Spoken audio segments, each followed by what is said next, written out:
সর্বোচ্চ চেষ্টা করার পরেও দেখবেন, সর্বোচ্চ চেষ্টা করার পরেও দেখা যাবে দিন শেষে আপনি অপরাধী হয়ে বসে আছেন। আর আমি একটা লেকচারে বলেছি না, পুরুষ মানুষ বোকা। পুরুষ মানুষ কেন বোকা? কারণ সে সবাইকে খুশি করতে চায়।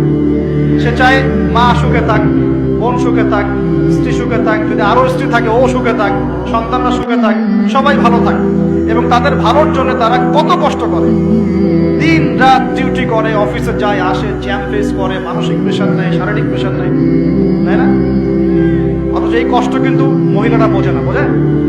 সবাই বোঝে না। আছে অনেক ভালো স্ত্রী আছে, কিন্তু সবাই কিন্তু বোঝে না। মনে করে যে পুরুষ মানুষ মনে হয় ভোগবাদী, খালি মেয়েদেরকে ভোগ করতে চায়।